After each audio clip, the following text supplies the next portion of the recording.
কালকের টিফিন বক্সে দেওয়া বাটার মাখানো হাতে তৈরি করা রুটি খেতে আমার ছেলে এতটাই পছন্দ করেছিল যে ও আজও চাইলো টিফিন বক্সে হাতে তৈরি করা রুটি।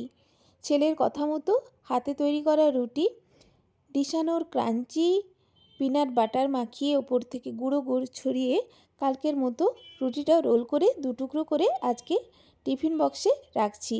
আর এই রুটির সাথে খাওয়ার জন্য আমি তৈরি করেছি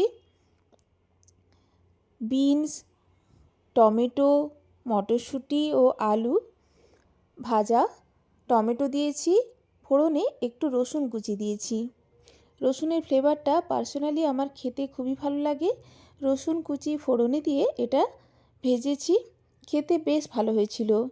আমি তো মুড়ির সাথে খাবো, ছেলেকে রুটির সাথে খাওয়ার জন্য দিলাম। আর বাজারে পাঠিয়েছিলাম ওকে একটু সামনের দোকানে জিনিস আনার জন্য। ও নিজের জন্য নিয়ে এসেছে এই কুরকুরে প্যাকেটটা। আমি সচরাচর কুরকুরে ওকে খেতে দিই না, কুরকুরে বা লেস, তো নিজে পছন্দ করে কিনে এনেছে। আজকে টিফিন বক্সের সাথে এটাই দিচ্ছি। আর রাখছি এক বোতল জল। কেমন লাগলো আজকে টিফিন বক্স আইডিয়া? অবশ্যই কমেন্ট করে জানাবেন। ভালো লাগলে লাইক শেয়ার করতে ভুলবেন না। ধন্যবাদ।